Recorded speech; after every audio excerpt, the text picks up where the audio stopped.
नमस्कार दोस्तों। NTA UGC net और जेआरएफ इतिहास का सेकेंड एग्ज़ाम का मैं कुछ स्टार्ट से पढ़ाई कर रहे हैं। इससे आप भी सुने और हो सके तो कुछ हेल्प मिल सके आपको भी। इतिहास का सेकेंड पेपर में जो स्टार्ट किया गया है वो है प्राचीन भारत इतिहास के स्रोत। इकाई एक में स्रोतों संबंधित वार्ता।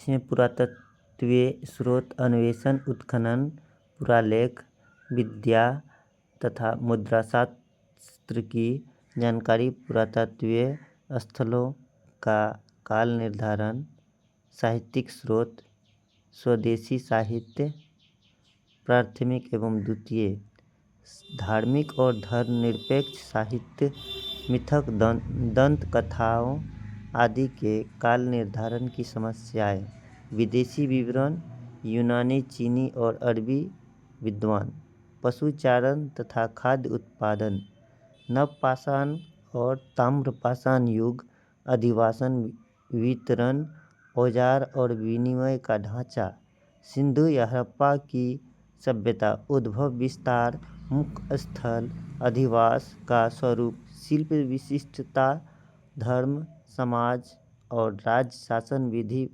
सिंधु सभ्यता, सिंधु घाटी सभ्यता का ह्रास, आंतरिक और बाहरी व्यापार, भारत में प्रथम शहरीकरण, वैदिक तथा उत्तरकालीन वैदिक युग, आर्यों से संबंधित विवाद, राजनीतिक तथा सामाजिक संस्थाएं, राज्य संरचना और राज्य के सिद्धांत, वर्ण और सामाजिक स्तरीकरण का उद्भव, धार्मिक और दार्शनिक विचार, लौह प्रौद्योगिकी का प्रारंभ, दक्षिण भारत के महापाषाण, राज्य शासन व्यवस्था का विस्तार, महाजनपद, राजतंत्रीय और गणतंत्रीय राज्य, आर्थिक और सामाजिक विकास तथा 6ठी शताब्दी ईस्वी पूर्व में द्वितीय शहरीकरण का उद्भव, अशास्त्रीय पंथ, जैन धर्म, बौद्ध धर्म और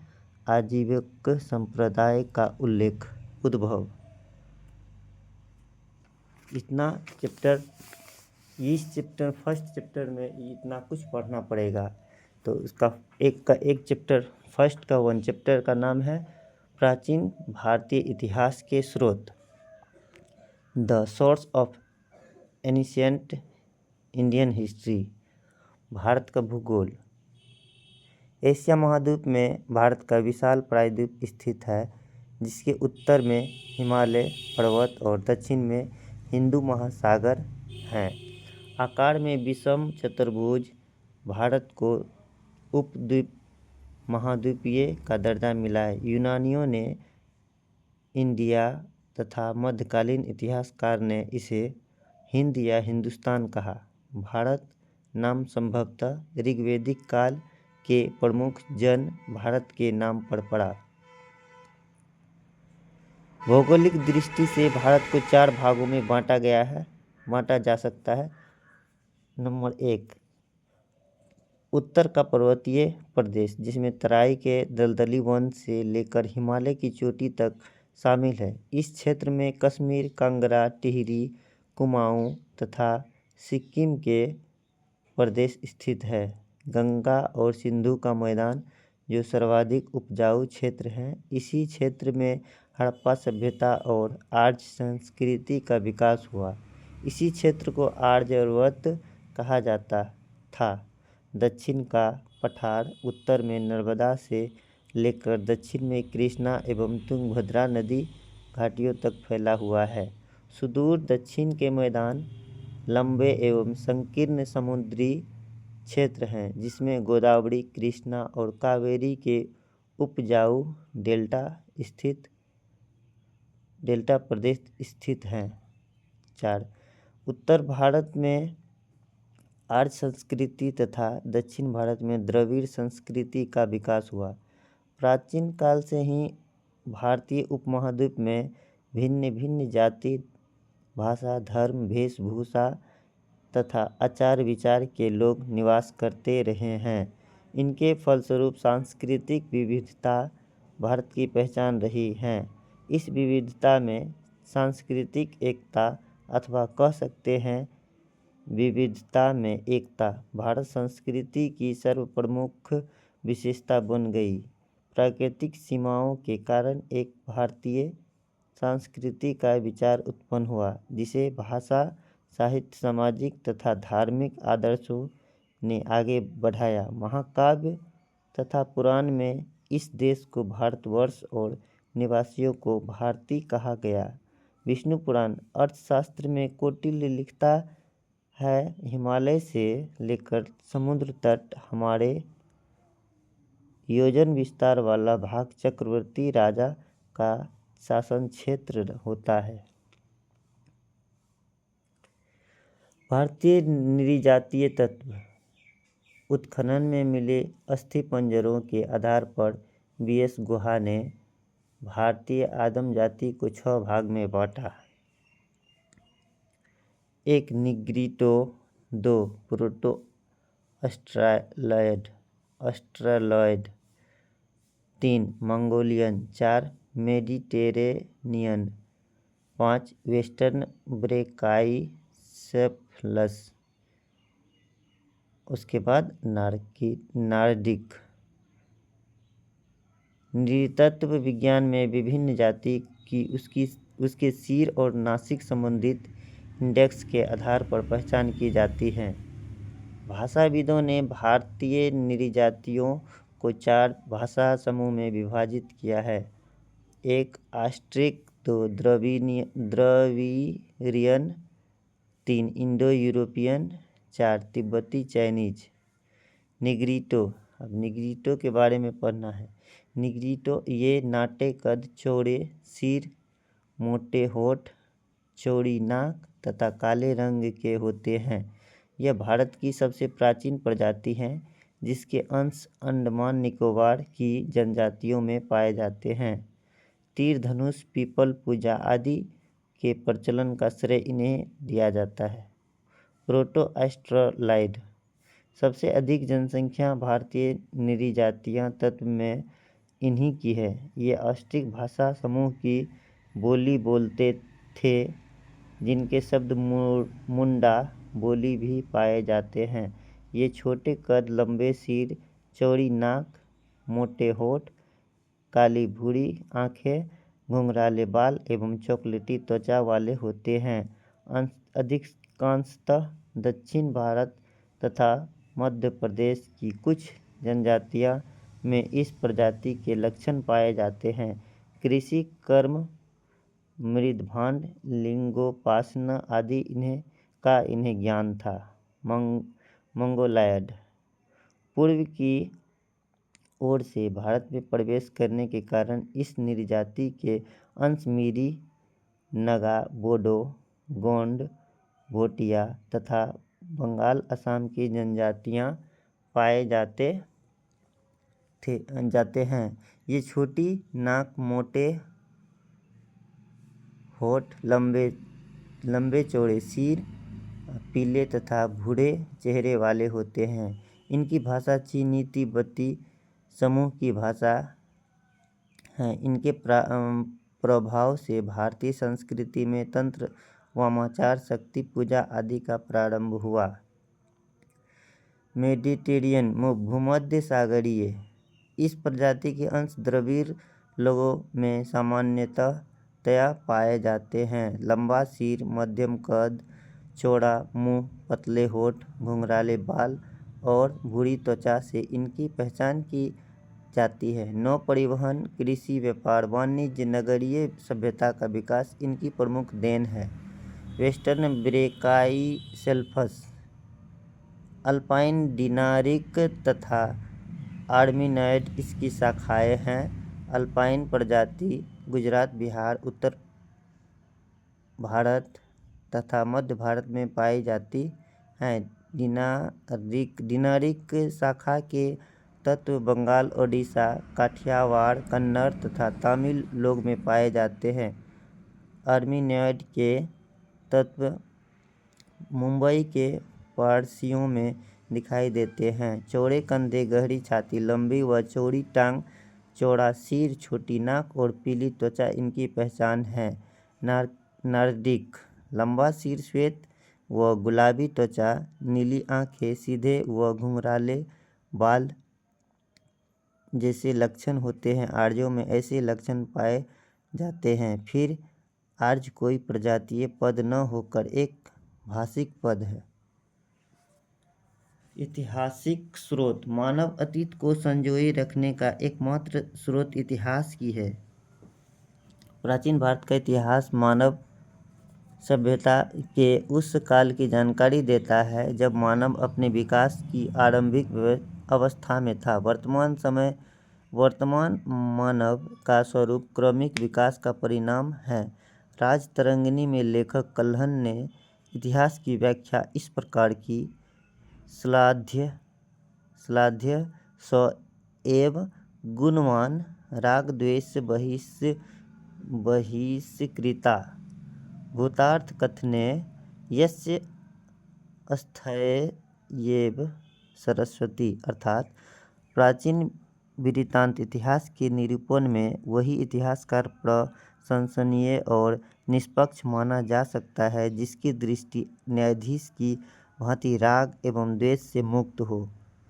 प्राचीन भारतीय इतिहास को 3 भाग में विभाजित किया जाता है: प्रागैतिहासिक काल, आद्य ऐतिहासिक काल तथा ऐतिहासिक काल। प्रागैतिहासिक काल का कोई लिखित साक्ष्य नहीं वरन् केवल पुरातात्विक साक्ष्य उपलब्ध है। आद्य इतिहास उस काल को कहा जाता है जिसका लिखित साक्ष्य तो है किंतु उसे पढ़ा नहीं जा सकता, जैसे हड़प्पा सभ्यता एवं वैदिक संस्कृति। ऐतिहासिक काल उस काल को कहा जाता है जिसके पुरातात्विक एवं साहित्यिक दोनों साक्ष्य उपलब्ध हैं। इस प्रकार प्राचीन भारत के इतिहास के प्रमुख स्रोत हैं: पुरातात्विक स्रोत, साहित्यिक स्रोत एवं विदेशी यात्रियों के विवरण। पुरातात्विक स्रोत से प्राचीन इतिहास की प्रामाणिक जानकारी मिलती है।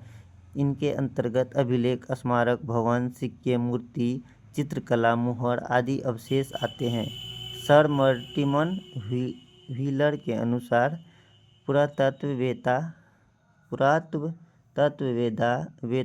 केवल वस्तुओं को ही नहीं खोजता अपितु वह मनुष्य को भी खोजता है, वह तथ्य का अन्वेषण होता है। गॉर्डन चाइल्ड भौतिक अवशेषों के माध्यम से मानव की क्रियाकलापों का ज्ञान ही पुरातत्व है। बीबी लाल पुरातत्व विज्ञान की वह शाखा है जो अतीत की मानव संस्कृतियों को व्याख्यायित करती है। पुरातात्विक सामग्री प्राप्त करने के लिए पुरातात्विक स्थलों का अन्वेषण यानी खोज सर्वप्रथम करनी पड़ती है। इसके पश्चात उस स्थल का उत्खनन यानी खुदाई करने से जो वस्तुएं प्राप्त होती हैं उसका अध्ययन करने से प्राचीन संस्कृति के बारे में पता चलता है। अन्वेषण मतलब खोज। सर्वप्रथम पुरातात्विक स्थलों की पहचान चीनी खोज एक्सप्लोरेशन की जाती हैं जब किसी स्थल की ऊपरी सतह से ही थोड़ी खुदाई पर ऐसी वस्तु मिलने लगती है जो वर्तमान में प्रयुक्त नहीं होती, तब उस पश्चात पुरातात्विक स्थल की गहराई खुदाई करके प्राचीन संस्कृतियों को उद्घाटित किया जाता है तथा हड़प्पा से प्राप्त प्राचीन ईंटों के आधार पर उसके पुरातात्विक स्थल होने की पहचान की गई थी। उत्खनन खुदाई। एक बार पुरातात्विक स्थल की खोज कर लेने के पश्चात उसकी खुदाई यानी उत्खनन की प्रक्रिया प्रारंभ की जाती है। उत्खनन 2 प्रकार का होता है, लंबवत और क्षैतिज। लंबवत उत्खनन द्वारा किसी पुरातात्विक स्थल की विभिन्न प्राचीन संस्कृतियों के बारे में पता चलता है। सबसे ऊपरी सतह से प्राप्त अवशेष सबसे नवीन संस्कृति के बारे में बताते हैं तथा सबसे निचली सतह से प्राप्त अवशेष उस स्थल की सबसे प्राचीन संस्कृति के द्योतक होते हैं। खुदाई की यह विधि स्तरीकरण भी कहलाती है। इस प्रकार हम कह सकते हैं कि लंबवत उत्खनन से विभिन्न संस्कृतियों का कालक्रम ज्ञात होता है।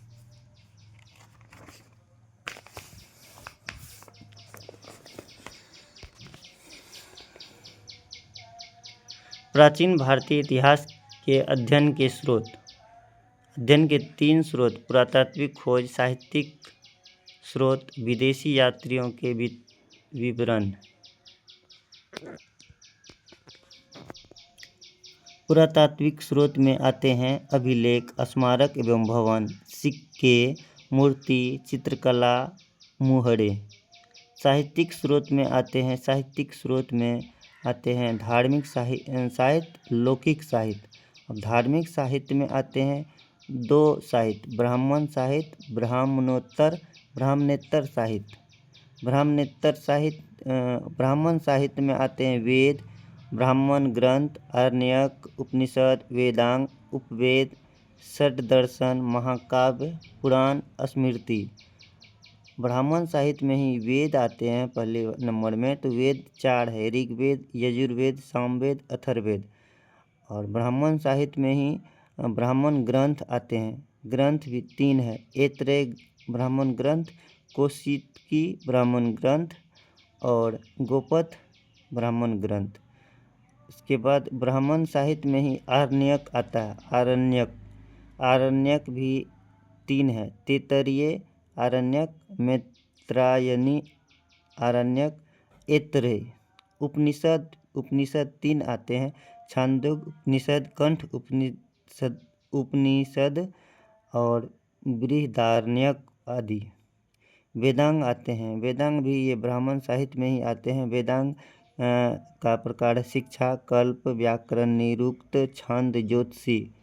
और ब्राह्मण साहित्य में उपवेद आते हैं, आयुर्वेद, धनुर्वेद, गंधर्व वेद, शिल्प वेद।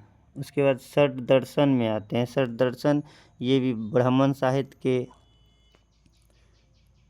के प्रकार में से हैं। साक्ष्य, योग, न्याय, वैशेषिक, पूर्व मीमांसा, उत्तर मीमांसा। महाकाव्य 2 आते हैं, ब्राह्मण साहित्य में ही महाकाव्य आते हैं, रामायण, महाभारत। पुराण आते हैं इसी में, ब्राह्मण साहित्य में ही पुराण आते हैं। पुराण कुल 18 पुराण है, जिसमें से कुछ इसमें दिया हुआ है और शायद सबको पता हो। विष्णु पुराण, भागवत पुराण, शिव पुराण, गरुड़ पुराण। ये स्मृति आते हैं, मनु स्मृति, नारद स्मृति, ज्ञान वल्लभ स्मृति, और भी होंगे स्मृति। उसके बाद आगे ब्राह्मणेतर साहित्य में आते हैं बौद्धिक साहित्य और जैन साहित्य। बौद्धिक साहित्य में सूत पिटक आते हैं, ब्राह्मण साहित्य में सूत पिटक आते हैं, विनय पिटक, अभिधम्म पिटक, मिलिंद पन्ह, बुद्ध चरित, दिव्यदान आदि। जैन साहित्य में आते हैं परिशिष्ट पर्वन, उसके बाद भद्रबाहु चरित्र, भगवती सूत्र, कल्प सूत्र आदि। अब उसके बाद जो है साहित्यिक स्रोत के जो है धार्मिक साहित्य में हम लोग ये ब्राह्मण साहित्य और ब्राह्मणेतर साहित्य देखे। उसके बाद लौकिक साहित्य में क्या सब आते हैं वो देख लेते हैं। लौकिक साहित्य में आते हैं कौटिल्य का अर्थशास्त्र, कल्हन की राजतरंगिणी, पाणिनि की अष्टाध्यायी, विशाखा दत्त का मुद्रा राक्षस, कालिदास का अभिज्ञान शाकुंतलम, उसके बाद मालविकाग्निमित्रम, रघुवंश, मेघदूत, बाणभट्ट का हर्ष चरित्र, कादम्बरी आदि। उसके बाद जो है ना विदेशी यात्रियों के विवरण भी आते हैं 3 नंबर में। जो विदेशी यात्रियों के विवरण इस प्रकार: यूनान एवं रोम के विदेशी का विवरण मिलता है, उसके चीन के विदेशी का विवरण मिलता है, उसके अरब का विदेशी यात्रियों का विवरण मिलता है। तो यूनान एवं रोम के थे मेगास्थनीज, टालेमी, हेरोडोटस, निरियाकस, अरिस्टोबुलस आदि। चीन के थे फाहियान, ह्वेंसांग, इत्सिंग आदि। उसके बाद अरब के थे अल-बरूनी, सुलेमान, अल-मसूदी, इब्न बतूता आदि। अब हर एक के विषय में पढ़ाई करना। सर्वाधिक सिक्के मौर्योत्तर काल में बने। सर्वाधिक सिक्के मौर्योत्तर काल में बने हैं, जो मुख्यतः शीशे, चांदी एवं तांबा, सोने के हैं। पकाई गई मिट्टी के सिक्कों के अधिकांश सांचे कुषाण काल के हैं, जो गुप्तोत्तर काल में लुप्त प्राय हो गए। सातवाहनों ने शीशे तथा गुप्त शासनों ने सोने के सर्वाधिक सिक्के जारी किए। सर्वप्रथम सिक्कों पर लेख लिखने का कार्य यमन शासक ने किया। प्राचीन काल में मुद्राएं मिट्टी और धातु की बनाई जाती थी, जिन पर प्रायः किसी नरेश सामंत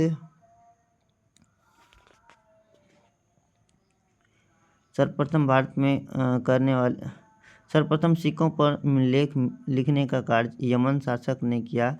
प्राचीन काल में मुद्राएं मिट्टी और धातु की बनाई जाती थी, जिन पर प्रायः किसी नरेश सामंत, पदाधिकारी, गण, निगम, व्यापारी अथवा व्यक्ति विशेष के नाम पर साक्ष्य होते थे।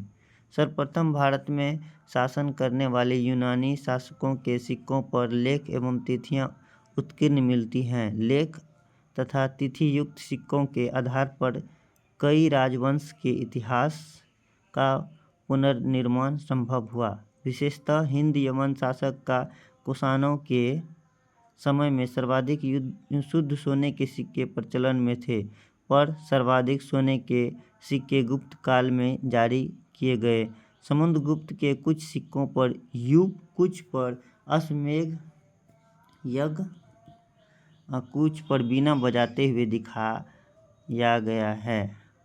समुद्रगुप्त के बीना बजाते हुए चित्र वाले सिक्के से उनके संगीत प्रेमी होने का प्रमाण मिलता है। नोट: सिक्कों के अध्ययन को न्यूमिस्मेटिक्स कहा जाता है। मूर्तियाँ। प्राचीन भारतीय इतिहास में मूर्तियाँ का निर्माण कुषाण काल से प्रारंभ होता है। कुषाण कालीन मूर्तियों पर वैदिक प्रभाव हैं, जबकि मथुरा कला पूर्णतः स्वदेशी है। भरहुत, बोधगया, सांची तथा अमरावती की मूर्तिकला में जनसाधारण के जीवन की अति सजीव झलक देखने को मिलती है। चित्रकला। अजंता के चित्रों में मनोभावों की सुंदर झलक मिलती है। माता और शिशु तथा मरणासन्न राजकुमारी जैसे चित्रों से गुप्त काल की कलात्मक उन्नति का पूर्व आभास होता है। अजंता में बोधिसत्व पद्मपाणि का चित्र सर्वाधिक प्रसिद्ध है। मुहरे अवशेषों से प्राप्त मुहरों से प्राचीन भारत का इतिहास लिखने में बहुत सहायता मिलती है। मुहर से व्यापारिक, धार्मिक, आर्थिक जीवन के बारे में पर्याप्त जानकारी होती है। हड़प्पा, मोहनजोदड़ो और बसाढ़ से प्राप्त कांचली मिट्टी की मुहरें में बने धार्मिक प्रतीकों से उस काल की धार्मिक अवस्थियों का ज्ञान होता है। पुरातात्विक स्थलों का काल निर्धारण। पुरातात्विक स्थलों का काल निर्धारण वहां से उत्खनित पुरावस्तुओं की आयु गणना के आधार पर किया जाता है। इसके लिए विभिन्न वैज्ञानिक तकनीकों का प्रयोग किया जाता है, जैसे कार्बन-14 तकनीक, जो रेडियोधर्मी विघटन के सिद्धांत पर कार्य करती है। इसके अलावा ऊष्मादीप्त विधि द्वारा भी मृत भांडों आदि की आयु गणना की जाती है। कार्बन-14 एक रेडियोएक्टिव तत्व है जिसकी अर्ध आयु 5730 ± 40 वर्ष है। पुरातात्विक कार्बनिक पदार्थों में प्राप्त कार्बन 14 की शेष मात्रा के आधार पर वैज्ञानिक उस वस्तु की आयु निर्धारित कर लेते हैं। पुरातात्विक वस्तुओं का काल ज्ञात होने के बाद उस स्थल का काल सुनिश्चित कर लिया जाता है। प्राचीन वस्तुओं की काल गणना में वृक्ष वलय द्वारा पोटेशियम, आर्गन, यूरेनियम, उपघटक, ट्रैक आदि विधियों का भी सफल उपयोग किया जाता है। साहित्यिक स्रोत के अंतर्गत हम धार्मिक साहित्य और लौकिक साहित्य का अध्ययन करते हैं। धार्मिक साहित्य में ब्राह्मण तथा ब्राह्मणेतर ग्रंथों की चर्चाएं की जाती है। ब्राह्मण ग्रंथों में वेद, उपनिषद, रामायण, महाभारत, पुराण, स्मृति आदि आते हैं। वेद शब्द संस्कृत के विद धातु से बना है, जिसका अर्थ जानना। भारतीय परंपरा के अनुसार वेदों के संकलनकर्ता कृष्ण द्वैपायन वेद व्यास को माना गया है। साथ ही वेद को अपौरुषीय अर्थात दैवीकृत माना है। वेदों के द्वारा प्राचीन आर्यों के सामाजिक, आर्थिक, धार्मिक एवं राजनीतिक जीवन के बारे में पर्याप्त जानकारी मिलती है। वैदिक युग की सांस्कृतिक दशा के ज्ञान का एकमात्र स्रोत वेद ही है। वेदों की संख्या 4 है: ऋग्वेद, यजुर्वेद, सामवेद तथा अथर्ववेद। ऋग्वेद 1500 ईस्वी पूर्व से 1000 ईस्वी पूर्व माना जाता है। यह प्राचीन वेद माना जाता है। यह ऋचाओं में बद्ध वेद हैं। ऋग्वेद में 3 पाठ मिलते हैं: साकल 1017 मंत्र जिसमें है, बालखिल्य 11 मंत्र हैं तथा वास्कल 56 मंत्र हैं। ऋग्वेद में कुल 10 मंडल, 8 अष्टक, 1028 सूक्त एवं 10,462 मंत्र हैं। इस वेद के पढ़ने वाले पुरोहित को होता कहते हैं। ऋग्वेद का पहला एवं 10वां मंडल सबसे अंत में जोड़ा गया है। इसमें बालखिल्य सूक्त, जिनकी संख्या 11 है, ये भी शामिल है।